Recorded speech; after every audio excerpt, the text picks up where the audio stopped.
So Jesus said we wouldn't know the day or the hour. We're just told the day's right there. We are told exactly the timeline right there. So if you're alive during the tribulation, there is no imminency whatsoever. When you see the abomination of desolation, the entire world is going to see it all at the same time. According to Revelation 11, they're going to see the two witnesses get killed. They're going to see everything the Antichrist is doing. If you see it, you could literally take your calendar out and say, Jesus is coming right here.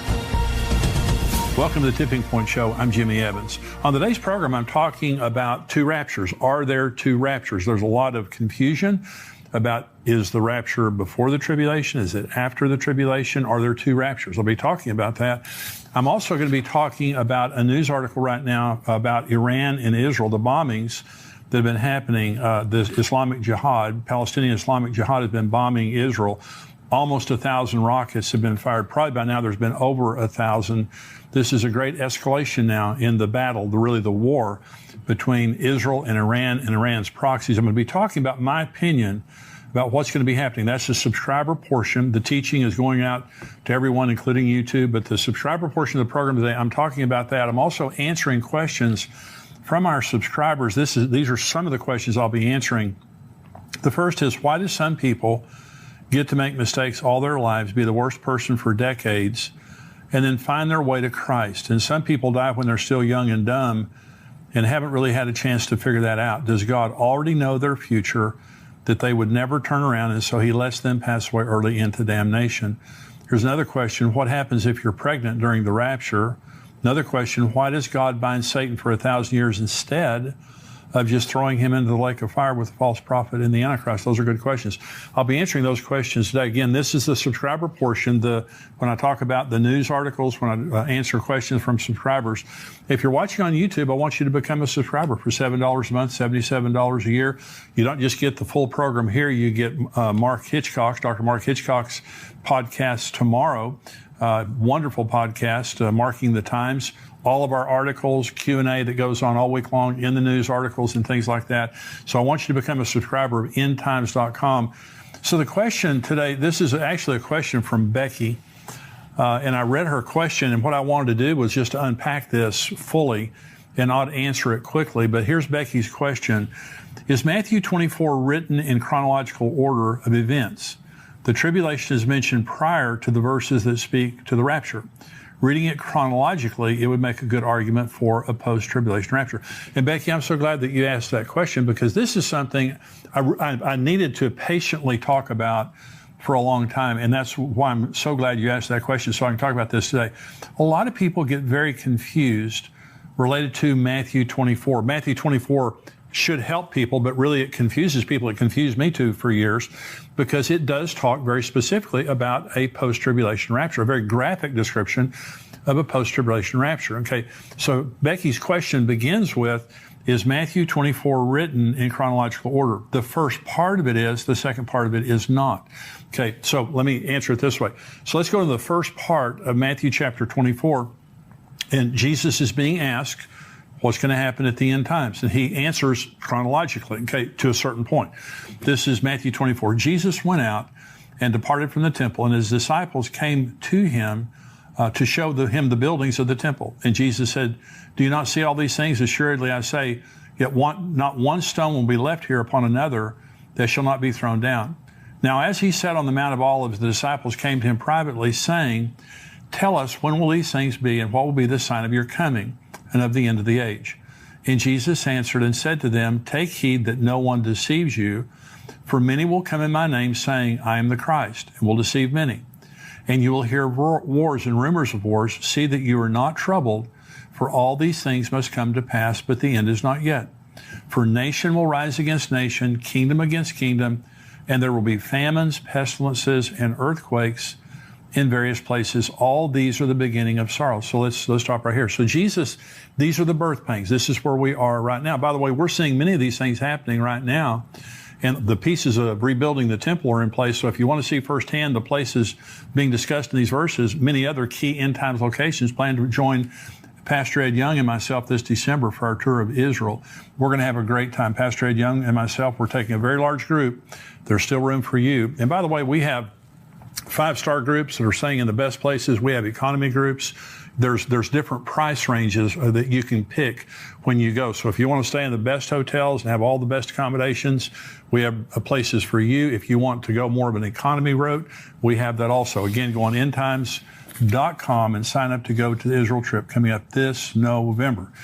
And so what is happening right now is the fulfillment of the first part of Matthew 24. Wars and rumors of wars, nation against nation, kingdom against kingdom. You can check that box. It's happening all over the world right now, but also famines and earthquakes and all those kinds of things like that, and pestilences. These things are happening right now. So we're in the birth pains. And I've said this before, when a woman's having a baby, the birth pains start kind of mild. I'm saying mild. I don't think a woman would say that. They're kind of mild. And then they get very intense and very close together. We're seeing intense birth pains right now, extremely intense. And so I believe a birth is about to happen. And that birth is the kingdom of God and the rapture and things like that. But Jesus is now, in chronological order, just going through the signs of the time. He said, the end is not yet. These are the beginning of birth pains. This is verse 9 now. He's going to continue to go in chronological order. Then they will deliver you up to tribulation and kill you. Now we're into the tribulation. And you'll be hated by all nations for my name's sake. And then many will be offended. Will betray one another and will hate one another. Then many false prophets will rise up and deceive many. And because lawlessness will abound, the love of many will grow cold. But he who endures to the end shall be saved. And this gospel of the kingdom shall be preached in all the world as a witness to all the nations, and then the end will come. Therefore, when you see the abomination of desolation spoken of by Daniel the prophet standing in the holy place, whoever reads, let him understand. Then let those who are in Judea flee to the mountains. Let him who is on the housetop not go down to take anything out of his house. And let him who is in the field not go back to get his clothes. But woe to those who are pregnant and to those who are nursing babies in those days. And pray that your flight may not be in winter or on the Sabbath. For then there will be great tribulation, such as not been since the beginning of the world until this time, no, nor ever shall be.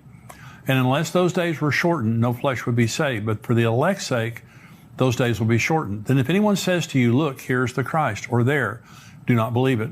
For false Christ and false prophets will rise up and show great signs and wonders to deceive, if possible, even the elect. See, I have told you beforehand. Therefore, if they say to you, look, he is in the desert, do not go out. Or look, he is in the inner rooms, do not believe it. For as the lightning comes from the east and flashes to the west, so also will be the coming of the Son of Man. For wherever the carcass is, there the eagles will be gathered together. And this is where he talks about the rapture. Immediately after the tribulation of those days, the sun will be darkened, the moon will not give its light, the stars will fall from heaven, and the powers of the heaven will be shaken. Then the sign of the Son of Man will appear in heaven. Then all the tribes of the earth will mourn, and they will see the Son of Man coming on the clouds of heaven with power and great glory. And he will send his angels with a great sound of a trumpet, and they will gather together his elect from the four winds, from one end of heaven to the other. Okay, so let's stop right here. Now, this is all chronological, and he goes right to the end of the tribulation. And Jesus says, graphically, immediately after the tribulation of those days. And he says the sun will be darkened, the moon will not give its light, the stars of the heaven will not shine, and the powers of the heavens will be shaken.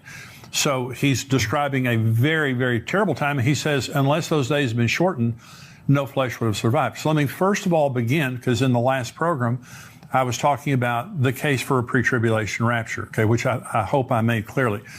There is a post-tribulation rapture. Jesus says immediately after the tribulation of those days. There's no doubt about the fact that he's talking about at the end of the tribulation, there's going to be a gathering of the living and the dead people who accepted Christ after the first rapture and during the tribulation. So after these verses, okay, after verse 31, Jesus changes timelines here, okay.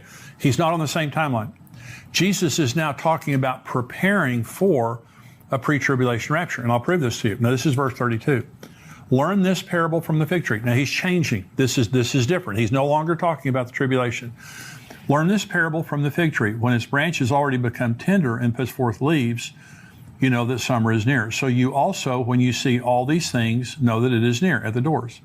Assuredly, I say to you, this generation will by no means pass away till all these things take place. Heaven and earth will pass away, but my words will by no means pass away. But of that day and hour, no one knows, not even the angels of heaven, but my Father only. But as the days of Noah were, now listen to this, because this is very different from the end of the tribulation. As the days of Noah were, so also will be the coming of the Son of Man. For as in the days before the flood, they were eating and drinking, marrying and giving in marriage until the day that Noah entered the ark, and did not know until the flood came and took them all away. So also will the coming of the Son of Man be. 2 men will be in the field, one will be taken, the other left. 2 women will be grinding at the mill, one will be taken, the other left. Watch therefore, for you do not know what hour your Lord is coming. So now it starts talking about, look at the signs of the times and be ready when I come, because my coming will be like in the days of Noah. They were buying, selling, marrying, giving in marriage, business as usual. There is no business as usual at the end of the tribulation. Okay, there's a stark contrast. Listen to this verse. This is where Jesus talked about the tribulation. Immediately after the tribulation of those days, the sun will be darkened, the moon will not give its light, the stars will fall from heaven, and the powers of the heaven will shake it. Listen to these words now. As the days of Noah were, so also will the coming of the Son of Man be. For as in the days of Noah, or as in the days before the flood, they were eating, drinking, marrying, giving in marriage until the day Noah entered the ark. They did not know until the flood came and took them all away. So also will be the coming of the Son of Man. One of the most important doctrines concerning the rapture is imminency. Now, Jesus is going to come. I believe that some year Jesus is going to come during the Feast of Trumpets. I've talked about that before on the program, which happens in the fall of the year. Next year, it will be during our conference that the Feast of Trumpets happens. But it could happen anytime. Jesus can come anytime he wants to. But imminency is a very important doctrine. But you have to understand that when the abomination of desolation takes place, Jesus said, because some people would say there is no pre-tribulation rapture. The rapture happens at the end of the tribulation. You can actually count. Jesus said you won't know the day or the hour. You can actually count the days from the abomination of desolation until the second coming of Jesus. Let me show you in Scripture. Daniel 9:27 says this. This is Gabriel talking to Daniel. He shall confirm a covenant. The Antichrist shall confirm a covenant with many, Israel, for 1 week, for 7 years. But in the middle of the week, he shall bring an end to sacrifice and offering, and on the wing of abomination shall be one who makes desolate, even until the consummation which is determined is poured out on the desolate. Okay, there's going to be a 7-year covenant. The Antichrist is going to show up. The tribulation begins when the Antichrist confirms a covenant with Israel for 7 years. In the middle of the 7 years, what it just said in Daniel 9, the abomination of desolation takes place. Okay, so right in the very middle. Okay, this is Daniel chapter 12. Then I, Daniel, looked, and there stood 2 others, one on this riverbank and one on the other riverbank. And one said to the other man clothed in linen, who was above the waters of the river, how long shall the fulfillment of these wonders be? Then I heard the man clothed in linen, who is above the waters of the river, when he held up his right hand and his left hand to heaven, and swore by him who lives forever, that it shall be for a time, times, and half a time. And when the power of the holy people has been completely shattered, all these things shall be finished. Although I heard, I did not understand. Then I said, my Lord, what shall be the end of these things? And he said, go your way, Daniel, for the words are closed up and sealed till the time of the end. Many shall be purified, made white, and refined. But the wicked shall do wickedly, and none of the wicked shall understand. But the wise shall understand. And from the time that the daily sacrifice is taken away, and the abomination of desolation is set up, there shall be 1,290 days. Blessed is he who waits and comes to the 1,335 days. Now, there are 3 periods of time being talked about here in Daniel 12. They're very important. The first, the question was asked, how long is this going to happen? And it was 1,260 days, a time, times, and half a time. Israel used a 360-day lunar calendar. So that's 1,260 days. The second time here in verse 11, it says there will be 1,290 days. That's 1,260 days, 3.5 years, plus 30. Jesus is coming right here. And so there's no imminency. So I'm saying when you look at Matthew 24, and Becky was saying, it seems to me like, Matthew 24 is a good proof of a post-tribulation rapture. It sure is. Jesus graphically says there's going to be a post-tribulation rapture. Then he turns around and starts talking about the signs of the time. We won't know when he's coming, and it's going to be like the days of Noah, buying and selling, marrying, giving in marriage. Now understand this, at the end of the tribulation, there is no buying, selling, marrying, giving in marriage. Over half the world's population is dead. The earth has been under judgment after judgment after judgment, the worst of which are the bowl judgments at the very end. There's no buying and selling, marrying, giving in marriage. Jesus said, unless those days have been cut short, no flesh would have survived. And remember, Jesus said, it will be like the days of Noah before the flood. Okay, so this is a pre-judgment, a pre-wrath text here that Jesus is talking about two different periods of time. Again, Jesus said, unless those days have been cut short, no flesh would have survived. Then he's over here talking about buying, selling, planning, building, giving in marriage, those things like that. And so it's a very, very easy text for me. Of course, I've studied for a long time, but Becky's question was, is this chronological? Is Matthew 24 chronological? It is, up until verse 31. Jesus begins, when his disciples question him, he begins by talking about the birth pain judgments, all the things that will be happening up until the tribulation. Then he says, then you're going to be going to great tribulation. He talks about the abomination of desolation. He talks about the second coming, when every eye will see him. The rapture, the pre-tribulation rapture, is a private event that take place in the sky between Jesus and the believers. The earth doesn't know anything other than a lot of believers have disappeared. The second coming, every eye will see him. His feet come down, touch the Mount of Olives.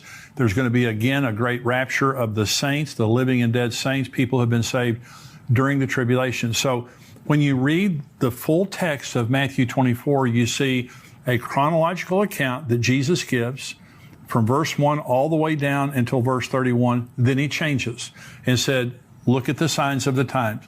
Look at the fig tree. All these things happening. It's going to be like the days of Noah. So I believe that there's going to be, at any time now, because again, imminency. Right now, we don't know. Even if Jesus comes during Rosh Hashanah is a 2-day feast.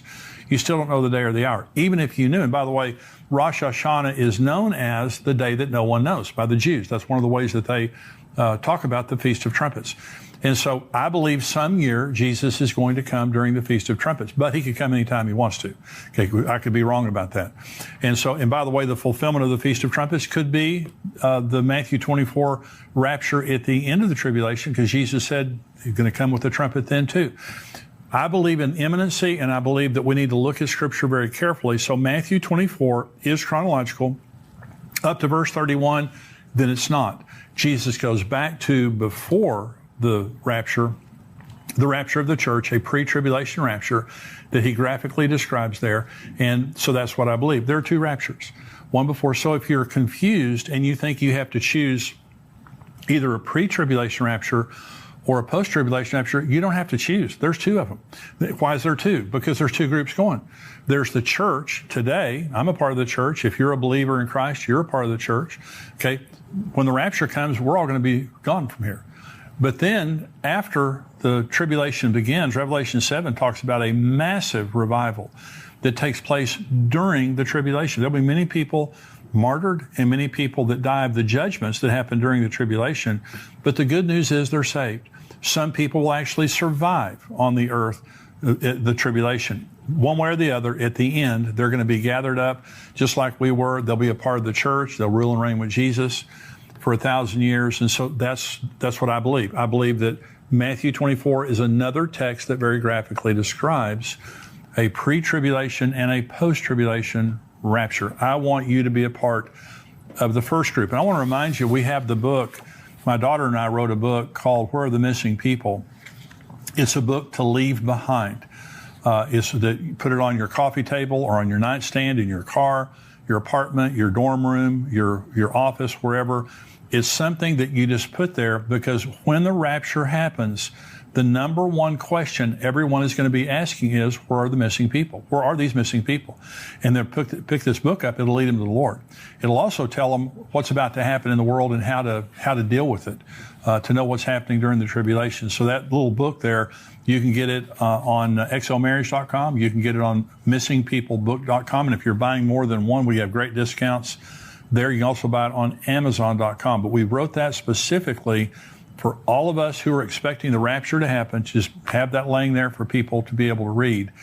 Because people are going to be going through your stuff. I don't know if you thought about that, but people are going to be going through your stuff after the rapture. Let them see that book and get that book and lead them to Christ. Become a subscriber. $7 a month, $77 a year. We would love to have you become a subscriber, and you get everything that we have. $7 a month. Lunch at McDonald's. Become a subscriber. You're going to be greatly comforted and educated by the content we have.